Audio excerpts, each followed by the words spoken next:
time, the blood uses up oxygen. How many? Three, right? Which brings me to cigarette smoking. So, in cigarette smoke, every cigarette smoke has carbon monoxide. So, what does carbon monoxide do? It bumps off the oxygen, right? So that's why cigarette smokers, see, this explains why cigarette smokers are always at increased risk of becoming cardiac patients. Does it make sense? In cigarettes, there is what? Carbon monoxide, which, sorry, that's carbon dioxide. This carbon monoxide, which bumps off this one, the hemoglobin binding to oxygen, right? It bumps it off, and it binds to hemoglobin. So the oxygen, you're not able to deliver the oxygen. And that's what happens with cigarette smokers. This, does it make sense? This explains, and this was asked in your final exam and even one of your lecture tests. This explains, can you agree with me? This explains why smokers over time will have a high red blood cell count. It's also referred to as high hematocrit. Hematocrit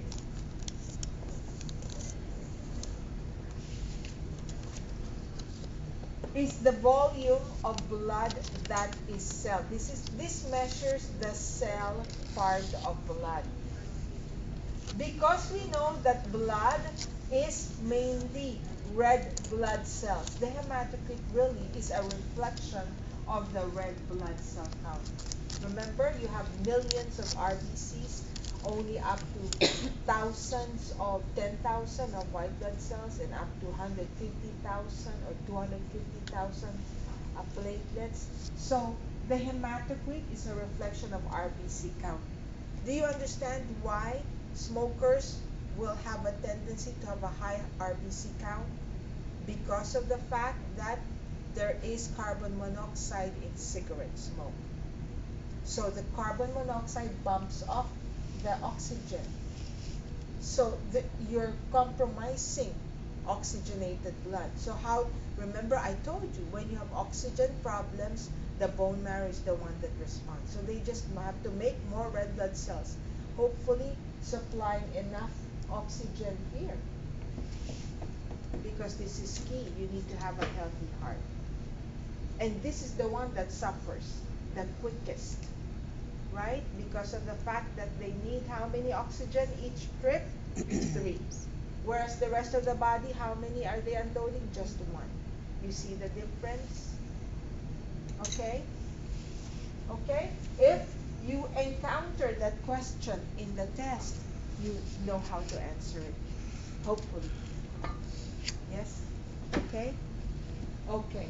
So now, let's look at how blood flows.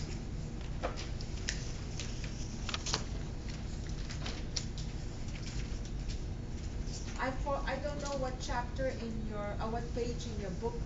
It's called Focus, so it's showing you the flow of blood. I want you to be the blood and trace the flow of blood. I have it here too. Where is it? If you have the new book, the yellow one, It's like 29. 674. Slide 29 does it.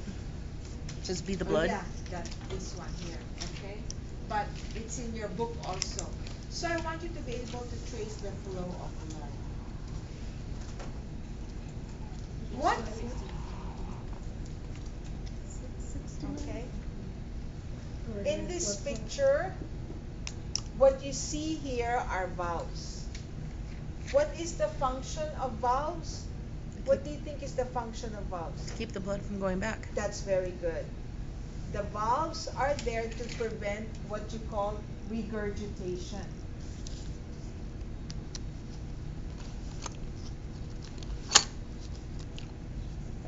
You don't want the blood to regurgitate. valves promote one-way flow of blood. So let's look at, so do you see this picture right here? You see how this valve, and please, I want you to feel that it's so tough. It's really, it does its job. And it's anchored to the heart muscle right here. Okay, there's two terms. The heart muscle in your atrium are called your pectinate muscles. And here it's called trabeculae carne. Carne asada. You eat carne asada. So this Not muscle anymore. here is called trabeculae carne. You have those names in your book.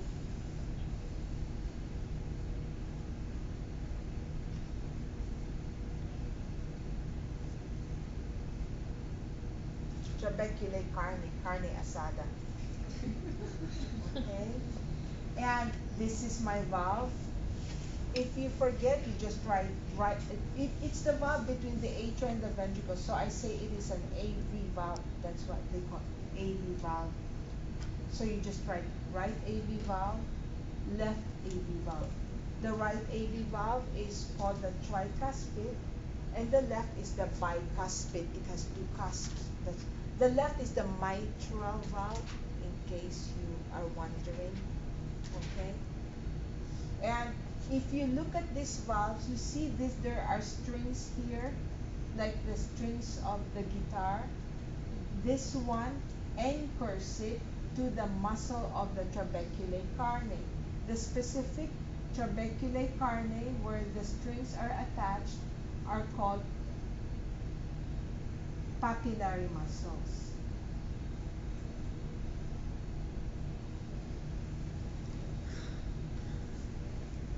Okay? So they're anchored right there. You said that the function of the valves is to prevent backflow, regurgitation. I'm going to picture. I'm going to figure out in my head, right? So the valves are open when this atria pushes. So when the atria generates enough pressure, it will push open the valve, right? To deliver the blood from here to here. So now, the next is for this to contract. When this contract, the blood should be moved from here out to my big arteries, right? Not back up here. So remember, when it contracts, you call it systole. When it relaxes, it's called diastole. So when this contracts, when the ventricle goes into systole, can you picture? It's going to push all that blood. That's when the pushing of the blood will cause these valves to close like that. And push open the valve here so that the blood goes out here. And that's the importance of these cords. These cords make sure that the valves, they don't evert. It's called eversion.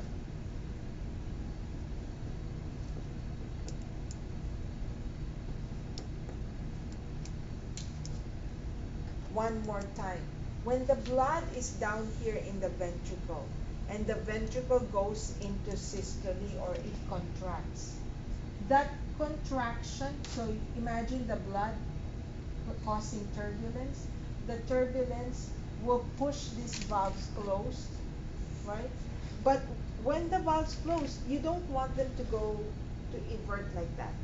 It's like the swinging door. You don't want it to be a swinging door. Then the blood goes up here.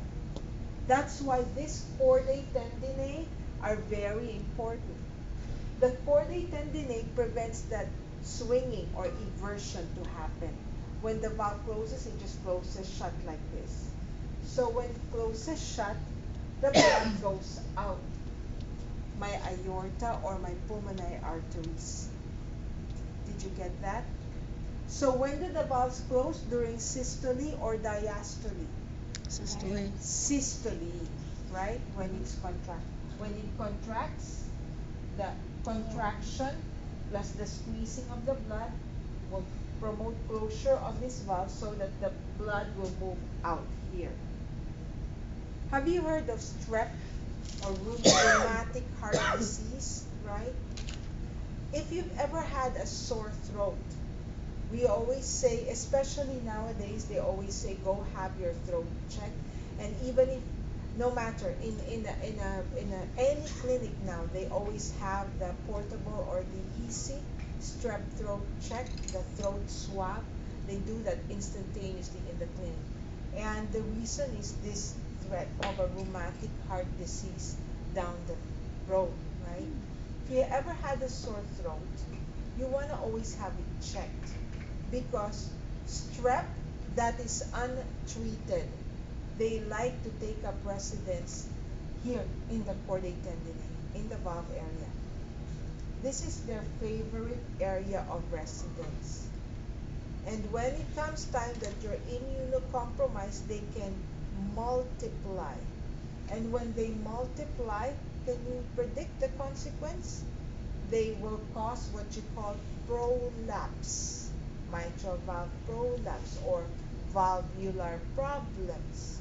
And when you have valvular problems, you're going to have problems with pumping of the blood, right? So this is why patients with sore throat, you always send for throat swab. It's more than likely nothing, but what if? It's always that what if. Especially if you see some pustules in there or pus, you always want to make sure any redness, like nodule plaques in there, you want to send it. You send the patient for throat swab. You understand? Okay? So I'm going to trace the flow of blood. The blood returns to the right side from a vein, the superior vena cava and the inferior vena cava. So when you do your heart dissection, have your knife and a probe, a blunt probe. So you open it up and then you use your probe. I know, does it make sense? The atria, because they are receiving chambers. The openings that will be from the atria, they must be from veins, because veins return blood into the heart. So I'm going to identify first the chambers. I'm going to say this is the right atrium. Then I'm going to poke. I'll see two openings. These are veins. This is the superior vena cava and the inferior vena cava. And they return the blood to the right atrium. Okay? There's another tiny opening called the coronary sinus. That's a vein that's returning the blood also to the atrium. It is low in oxygen, right? It is deoxygenated. So this is going to move to the atrium, the right atrium. And once it has received, the pacemaker will stimulate this and it contracts, open this valve, deliver the blood here. In the meantime, the pacemaker keeps moving. The next to be stimulated will be the ventricles. The ventricle contracts. The contraction of the ventricle systole will close this AV valve and deliver the blood to this is from the right, it's going to go to your lungs. So it's a blood being delivered away. This is an artery. Going to the lungs, I call it pulmonary artery. You see how it separates into two because you have two lungs, right and left. And then when it goes to the lungs, the pulmonary trunk, it will pick up oxygen and unload your carbon dioxide in your lungs. Then it's going to return to the left side. This is a vein, right? Return to the left atrium. So that's what I'm going to do. I identify, I know this is the left atrium. I poke with my probe. I see openings. I say this is the pulmonary artery. You have 4 of them from the right and the left lungs. It's carrying oxygenated blood. And so This one fires again, contracts, deliver it, the AV valve opens, the left AV valve, deliver to the left ventricle. The pacemaker moves, this fires, it contracts, closes this, and deliver the blood out. This big blood vessel here is the aorta. So the aorta is going to deliver oxygenated blood to the rest of the body. And this happens, what? 80 times a minute for some. For some, how many? Maybe less, maybe more. It happens constantly. It's very, very well coordinated. Okay? I want you to trace the flow of blood like that. Then when you get to the next chapter, we're going to add blood vessels. So there are two parts to the study of the heart then. There are two parts to the study of the heart. What do you think? One is the conducting. It has its own nervous network, right? I told you. So we analyze the health of the heart in terms of its conducting ability, chronotropic.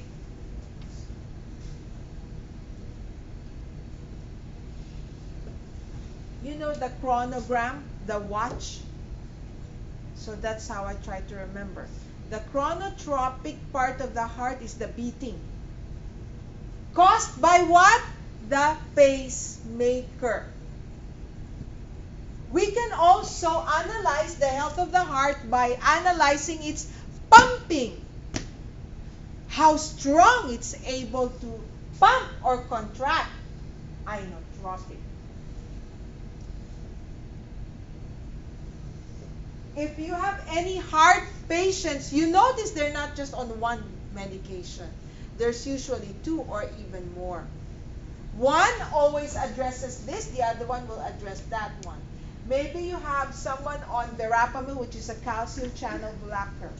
Then you see them also on beta blockers. Beta blockers control the rate. It slows the heart rate. So I know beta blockers are chronotropic drugs. I know calcium blockers must be my inotropic drugs. What does chronotropic again mean? Beat, right? The rate, the heart rate. What does this mean? The pumping or the beating. Contraction, inotropic is contraction. Yes? What's chronotropic? Is the rate. So think chronogram, the watch, tick, tick, tick, tick, tick, tick, tick, tick, tick. I remember, I'm having flashbacks of your test. I remember in the past, I always had a section where I will have, let's say, several instances, scenario, and you tell me if this drug causes an inotropic effect or a chronotropic effect, and you tell me if it's a positive inotropic or positive chronotropic or negative. So let's say increased blood volume. What do you think will increase blood volume affect? The chronotropic or inotropic? Inotropic. Inotropic, I'm going to write inotropic, positive or negative? Positive means it increases it, or negative means it lowers it. Positive. Yes, very good. Okay, how about maybe I'll say increase thyroid hormones. Thyroid is your metabolism hormone. So will it be inotropic, chronotropic? Chronotropic. Positive or negative? Positive. Positive. Very good. How about, so you will maybe, I don't know, maybe, how about low hypocalcemia, low blood calcium levels, hypocalcemia. It's chrono. No, wait a minute. What do you think? Inotropic. Inotropic, positive, negative? Negative. Yes, negative, right? It will slow down. If your calcium is low, right, your heart will, the pumping will slow, because this the calcium induced calcium release. How about, let's say, alcohol? Alcohol intoxication, or maybe anesthesia. Negative what? Inotropic. Inotropic and chronotropic, right? So you can actually in some of them I analyze your answer. If you say, let's say, inotropic, as long as it's correct in positive or negative, you can still be correct. Do you understand? Yeah. Okay. Okay. So chrono is the rate and I know is how strong. Or That's is it the other way? correct. Okay. Very So good. your respiratory, when you're or watching your respiratory breathe, is that inotropic? Respiratory is not. Oh, it's not. No, not part of. We're just talking about. So I'm confused if your calcium is hypo, you said your calcium is low, Yeah, but you wanna give hypocalc- them an inotropic drug, No, no, which is no, a no, calcium blocker? That doesn't make sense. Huh? No, no, I'm not. confused. No, I said what will be the effect of these following instances to the heart. Okay. So if you have hypocalcemia, if your calcium is low, Low. I'm thinking the pumping of my heart is going to be compromised, right? Okay. Because the calcium is the key for heart to pump. Okay. So it will cause a negative inotropic effect on the heart. How about if you have beta blockers? So if you have beta blockers, what do beta blockers do? It Slows the heart rate, so it's So gonna be it- chronotropic. negative. Negative. Very good. But I have a Negative. question. If you have the low calcium and it slows down how hard it's pumping, wouldn't it increase the rate to try and make up for it? Wouldn't the heart try The to rate increase of the what? rate? The heart rate. Yeah. Yes, that is a consequence. Very good. So you But would have an ino negative and a chrono positive. positive. But that will be, that's very good. Very good. But you want to write, for me, for our test, you want to write the immediate. So you can write a long letter to me. You say, initially it will be, and then this will be followed by positive chronotropic. And that's good. See, you're understanding. You see that? You understand chronotropic and inotropic?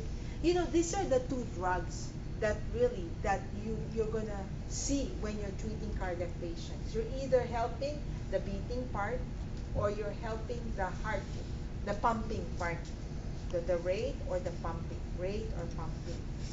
If you forget what this means, you just ask me, I will remind you. In case it comes out, I'm not sure. Maybe. But if it will come out, it's like this. I will have scenario like this, and then you just tell me, is it mainly the first immediate effect, would it be an inotropic or chronotropic, positive or negative? How about when you lost blood, so low blood volume, hypovolemia, low blood volume. The initial effect will be this one, right? Negative inotropic. And then the chronotropic positive. Will be positive. Very good. Okay? Okay? By the way, don't forget, even though the heart is autorhythmic, I told you it beats on its own, right? Is the nervous system also important? Yes, right? Like, let's say you're exercising. You need your heart to beat faster. Here is where the nervous system and the endocrine system come into play. They adjust so that you're able to adapt to any kind of activities. Or maybe you saw your child. You saw your child crossing the street, and then there's a car. You just all of a sudden, your heart races. What causes all of those changes? The endocrine and the autonomic nervous system. But the heart beats on its own. Okay? So, because of the fact that the heart has its own pacemaker, we look at the health of the heart, we can use an EKG to look at the health of the heart.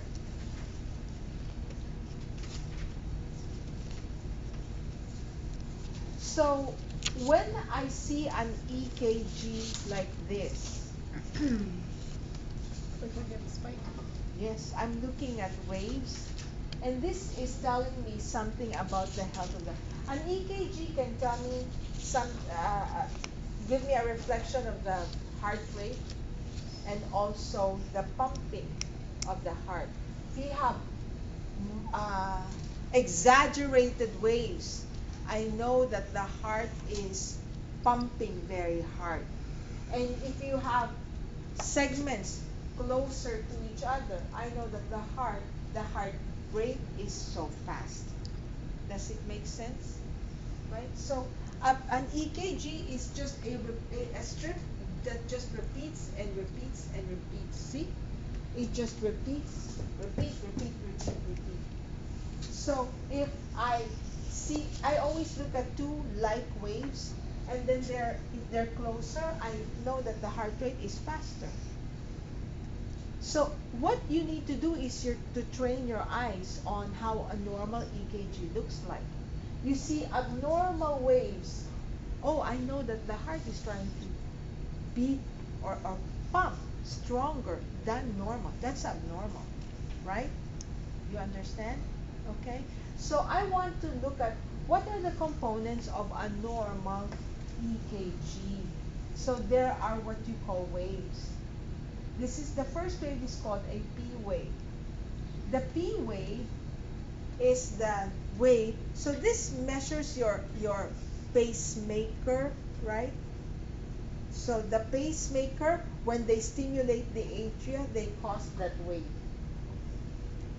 And that's why it says atrial depolarization. So the P wave reflects the atrial depolarization. What happens after you depolarize the atria? It will contract, right?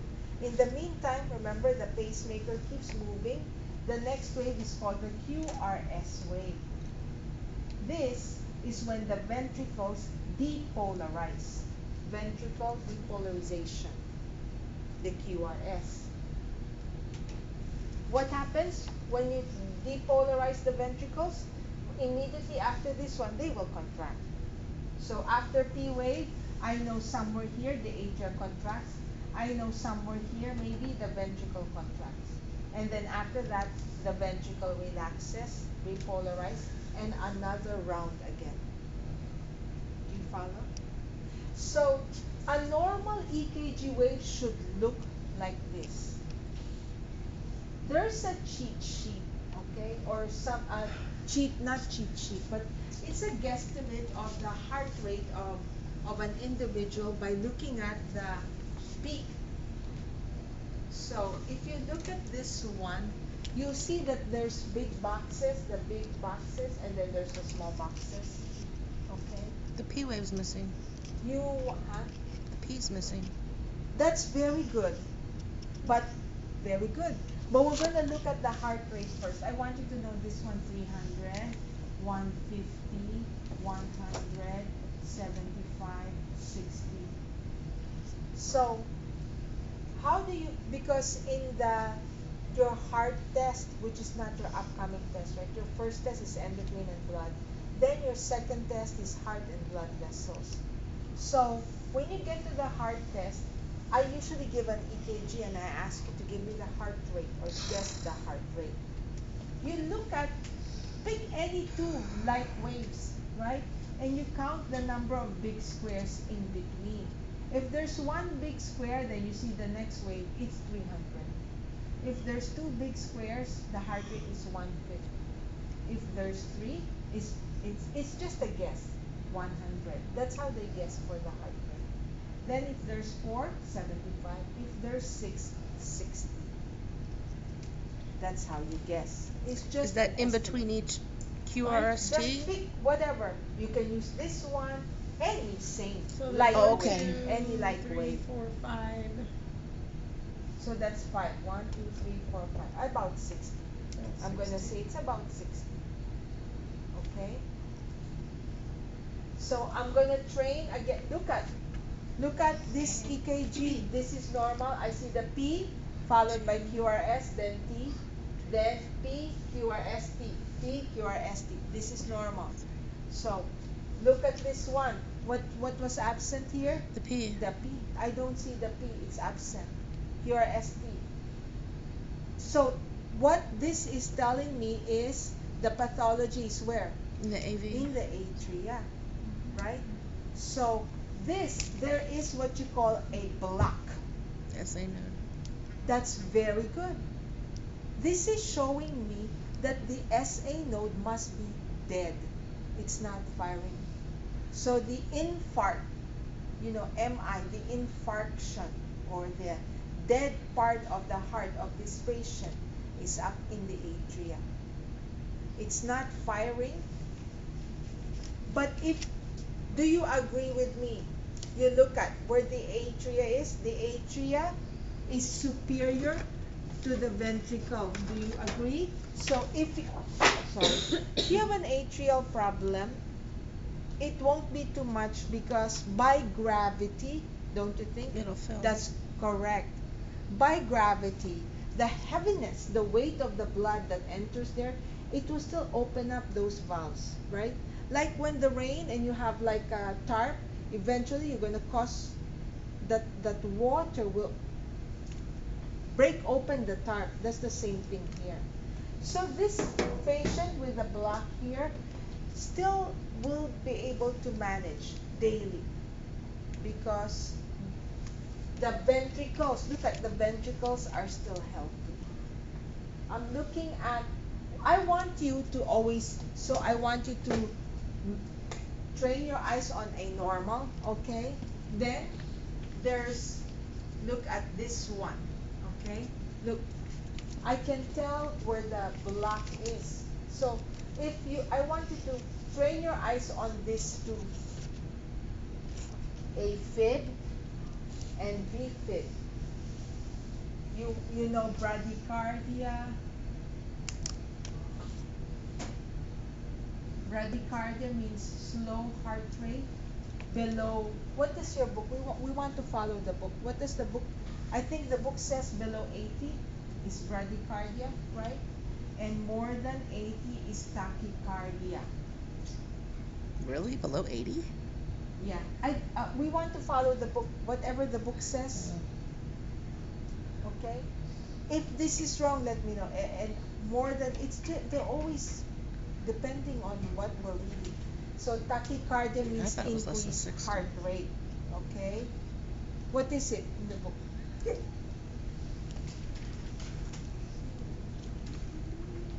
Go to the index. Slower than 60. Oh, 60. Okay, sorry. That's bradycardia. And then more than 60 is tachycardia. Okay. No, more than 100? Yeah, it says I think more than, more than Oh, 150. that's right. More than Sorry, 100. because 60 to More than 80 is 100. normal. Hello, where did the normal go? More than 100 is tachycardia. Like I've been doing this wrong all this time. So 60 to 80 is okay. Thank you. So that's okay. Now look at. I want you to train your eyes on these two. If there's anything, at least it's very easy to know this one and this one, right? You just look at the waves. Then very easy to know normal EKG. Then the next, I want you to train your eyes on this and this. The others where there's abnormal waves, you just know there's like an enlargement or hypertrophy anywhere. This one, look at. Atrial and ventral are easy because the atrial just has the reversed That's PQRS, very good. and ventricle just sits there and goes. Yes, very good. Look at when you say you are in AFib. When you are in AFib, the atria is contracting to the point that it's not strong enough that your waves are not being picked up. So you're going in AFib. But you see, your ventricles are still, your problem is in your atria. So the ventricles are still able to pump blood. Yes? When you are in VFib, look at this picture. I don't see an actual nice shaped QRS complex. That's a shockable rhythm. So, yes, which of the two, my question, which of the two is more dangerous, this or this? The bottom one. Yes, VFib. Because if you think about it, right, if you're going to AFib, no problem. I said, this is just going to dump it to the ventricle. It's the job of the ventricle to deliver blood to the rest of the body. Yes? This one, when you're going to VFib, is it able to deliver blood? No. This one, if you see this, it's going to go, the patient will die if you don't correct this It's gonna flatline. immediately. So AFib, they maybe put you, your problem, they will put you on pacemaker, but in the meantime, they want to give you blood thinners. Because anytime there's like this, there's possibility for slowing of blood. It's not being pushed, so they will clot, right? So you want to put them on blood thinners. But this one, you want to call and It's a just, code. yes. So train your eyes. I remember in your heart test, I had EKG.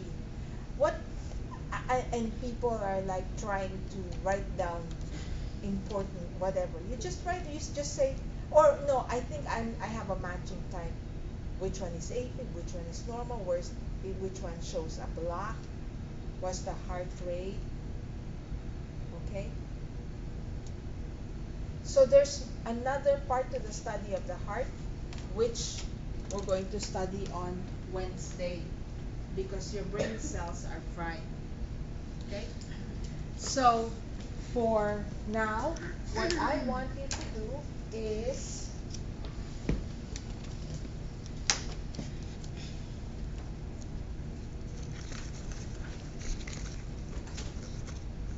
just go ahead and open up your cat, and I'll give you one heart. So how many groups now? Do you only have 2 cats?